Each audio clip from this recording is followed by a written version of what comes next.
সুপ্রিয় সম্মানিত সুধী দর্শক মণ্ডলী, নিয়ে চলে এলাম দেশের রংপুর, সিলেট, ময়মনসিংহ, ঢাকা, খুলনা, বরিশাল, চট্টগ্রাম ও রাজশাহী বিভাগ মিলিয়ে সারা দেশের 64 জেলা, অন্যদিকে ভারতের পশ্চিমবঙ্গ, আসাম, ত্রিপুরার আবহাওয়ার সর্বশেষ পূর্বাভাস নিয়ে। কেমন থাকবে 27 অক্টোবর রোজ সোমবার আবহাওয়া, সারা দিন সারা দেশের 64 জেলার আবহাওয়া রইল বিস্তারিত এইমাত্র পাওয়া তাজা আপডেট। সাগরে গভীর নিম্নচাপ ঘনীভূত হওয়ার আভাস রয়েছে আগামী 24 ঘন্টার ভিতরে। দক্ষিণ পূর্ব বঙ্গোপসাগর তৎসংলগ্ন এলাকায় অবস্থানরত নিম্নচাপটি আরও ঘনীভূত হয়ে গভীর নিম্নচাপে পরিণত হয়েছে। এটি আরও পশ্চিম উত্তর পশ্চিম দিকে অগ্রসর ও ঘনীভূত হয়ে ঘূর্ণিঝড়ে পরিণত হওয়ার আভাস দিয়েছে বাংলাদেশ আবহাওয়া অধিদপ্তর। রবিবার বাংলাদেশের আবহাওয়া অধিদপ্তরের সহকারী আবহাওয়াবিদ জুবানেসার দেওয়া বিশেষ বিজ্ঞপ্তিতে এ তথ্য জানানো হয়েছে। এতে জানানো হয়, গভীর নিম্নচাপটির প্রভাবে দেশের 4 সমুদ্র বন্দরে 1 নম্বর দূরবর্তী সতর্ক সংকেত দেখাতে বলা হয়েছে। একই সঙ্গে উত্তর বঙ্গোপসাগর ও গভীর সাগরে অবস্থানরত সকল মাছ ধরার নৌকো ও ট্রলারকে পরবর্তী নির্দেশ না দেওয়া পর্যন্ত উপকূলের কাছাকাছি এসে সাবধানে চলাচল করতে বলা হয়েছে।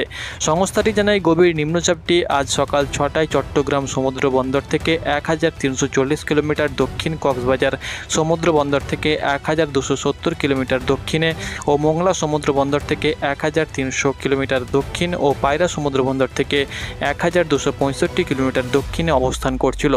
বিজ্ঞপ্তিতে কিন্তু এটি আরও ঘনীভূত হয়ে এগিয়ে আসার সম্ভাবনা রয়েছে। তবে এটি কোথায় আছড়ে পড়ার সম্ভাবনা রয়েছে, দেশের উপরে কতটা প্রভাব পড়তে পারে এবং আগামী 24 ঘন্টার ভিতরে সারা দেশের কোন কোন অঞ্চলে বৃষ্টিপাতের সম্ভাবনা রয়েছে রইল বিস্তারিত আপডেট। তো শুনলেন শিরোনাম, এবার বিস্তারিত। দর্শক মণ্ডলী, আপনারা দেখতে পাচ্ছেন আমি সরাসরি চলে এসেছি ওয়েদার মডেল চিত্রে। এখান থেকে আপনাদেরকে সরাসরি আপডেট দিয়ে দেব ঘূর্ণিঝড় কোথায় রয়েছে, লঘুচাপ কতটা ঘনীভূত হয়েছে, কতটা শক্তিশালী হয়েছে, কোথায় আছড়ে পড়তে পারে এবং কবে নাগাদ আছড়ে পড়তে পারে। এর প্রভাবে লঘুচাপ বা ঘূর্ণিঝড়ের প্রভাবে পশ্চিমবঙ্গ সহ বাংলাদেশের ওপরে কতটা প্রভাব পড়তে পারে আপনাদেরকে বিস্তারিত আলোচনা করে দেব। প্রথমত আমরা দেখে নেব এই মুহূর্তে আকাশের চিত্রটা কোথায় কেমন রয়েছে, অর্থাৎ কোন কোন অঞ্চলে মেঘ প্রবেশ করেছে, আকাশ কি রয়েছে পশ্চিমবঙ্গ, আসাম এবং ত্রিপুরার আকাশ চিত্র। তো আপনারা দেখতে পাচ্ছেন ইতিমধ্যে কিন্তু মেঘ প্রবেশ করতে শুরু করেছে পশ্চিমবঙ্গ সহ বাংলাদেশের ওপর সহ, এদিকে আসামের দিকেও কিন্তু মেঘ ঢুকতে শুরু করেছে। অর্থাৎ সোমবার প্রায় কিন্তু মেঘে ঢাকা পড়ে যাবে পশ্চিমবঙ্গ সহ বাংলাদেশ। এদিকে যেখানে ঘূর্ণিঝড়টি রয়েছে বা লঘুচাপটি, সেখানে কিন্তু একটা নিম্নচাপ আকারে সেখানেও কিন্তু ভারী মেঘ সৃষ্টি হয়ে গিয়েছে, সেটা কিন্তু উপকূলের দিকে অগ্রসর হচ্ছে। যেটা আছড়ে পড়ার সম্ভাবনা রয়েছে, কোথায় আছড়ে পড়বে সেটি আপনাদেরকে বলে দিচ্ছি। তবে আংশিক আকাশ মেঘলা রয়েছে এবং আগামী 24 ঘন্টার ভিতরে আরও কিন্তু আকাশে মেঘ তৈরি হয়ে যাবে। তো দর্শক মণ্ডলী, আপনারা দেখতে পাচ্ছেন এখানে আমরা সরাসরি দেখতে পাচ্ছি আজকে 26 তারিখ এবং 27 তারিখের দিকে সেটা কিন্তু প্রায় উপকূলের কাছাকাছি চলে আসবে, আপনারা অন স্ক্রিন দেখতে পাচ্ছেন। এবং সেটা 28 তারিখ নাগাদ সেটা কিন্তু আছড়ে পড়বে। 28 তারিখ সকালের দিকে সেটা কিন্তু আছড়ে পড়ে যাবে। আছড়ে পড়ার স্থান দেখতে পাচ্ছেন বিজয়গড়া এবং বিশাখাপত্তনম, অর্থাৎ ভারতের অন্ধ্রপ্রদেশ উপকূলে সেটা কিন্তু আছড়ে পড়তে চলেছে এবং এই ঘূর্ণিঝড়ের নাম কিন্তু মন্থা। এর প্রভাবে পশ্চিমবঙ্গ সহ বাংলাদেশের ওপরে সেরকম ঝড়ের আভাস না থাকলেও 29 এবং 30 তারিখের পরে এই লঘুচাপের কারণে 29-30 তারিখ থেকে কিন্তু ভারী থেকে অতি ভারী বৃষ্টির সম্ভাবনা রয়েছে। আপনারা অন স্ক্রিন দেখতে পাচ্ছেন পশ্চিমবঙ্গ সহ বাংলাদেশের বিভিন্ন অঞ্চলে কিন্তু বৃষ্টি শুরু হয়ে যাবে এবং 31 এবং 1 এবং 2 তারিখের দিকে কিন্তু ভারী থেকে অতি ভারী বর্ষণের সম্ভাবনা রয়েছে। সেই সঙ্গে সঙ্গে 2 তারিখের দিকেও কিন্তু ভারী বর্ষণের সম্ভাবনা রয়েছে। তো যে ঘূর্ণিঝড় রয়েছে সেটা কিন্তু আর 2 দিনের মধ্যেই সেটা কিন্তু আছড়ে পড়বে এবং সেটা কিন্তু অন্ধ্রপ্রদেশ উপকূলে কিন্তু সেটা আছড়ে পড়বে। এর প্রভাবে পশ্চিমবঙ্গ সহ বাংলাদেশে সেরকম ঝড়ের সম্ভাবনা নেই।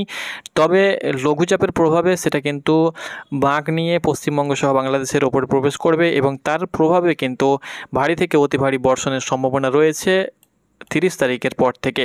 এর আগে পর্যন্ত কিন্তু সেরকম ভারী থেকে অতি ভারী বৃষ্টি বা ঝড় বৃষ্টির সম্ভাবনা নেই। তো দেখে নেব আগামী 24 ঘন্টায় কোথায় কেমন বৃষ্টিপাত রয়েছে, সেটি কিন্তু আপনাদেরকে এক নজরে বলে দিচ্ছি। দর্শক মণ্ডলী, আপনি কোন জেলা থেকে ভিডিওটি দেখছেন অবশ্যই আপনি আপনার জেলার নামটি লিখুন এবং প্রতিনিয়ত আবহাওয়ার নিখুঁত খবর পেতে অবশ্যই চ্যানেলে চোখ রাখুন। তো আপনারা অন স্ক্রিন দেখতে পাচ্ছেন আজকে রাত্রে সেরকম কোথাও বৃষ্টির আভাস নেই এবং সোমবার সকাল থেকে সন্ধে পর্যন্ত আমরা লক্ষ্য করতে পারছি সোমবার সকাল থেকে সন্ধে পর্যন্ত সারা দেশের 8 বিভাগ সহ 64 জেলা কোথাও সেরকম বৃষ্টির আভাস আমরা লক্ষ্য করতে পারছি না। এদিকে আসাম এবং ত্রিপুরাতেও কিন্তু সেরকম আমরা বৃষ্টির আভাস লক্ষ্য করতে পারছি না।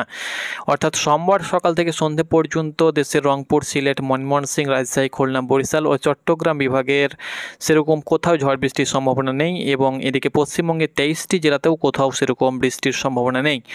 তবে আমরা লক্ষ্য করতে পারছি 28 তারিখও সেরকম বৃষ্টির সম্ভাবনা থাকছে না। 28 তারিখ পশ্চিমবঙ্গের, দক্ষিণবঙ্গের বিভিন্ন জেলাতে এবং খুলনা বিভাগের কিছু কিছু অঞ্চলে হালকা মাঝারি বিক্ষিপ্ত বৃষ্টি হতে পারে। 29 তারিখ থেকে কিন্তু বৃষ্টি শুরু হয়ে যাবে এবং 30 তারিখ থেকে কিন্তু ভারী বৃষ্টির সম্ভাবনা রয়েছে।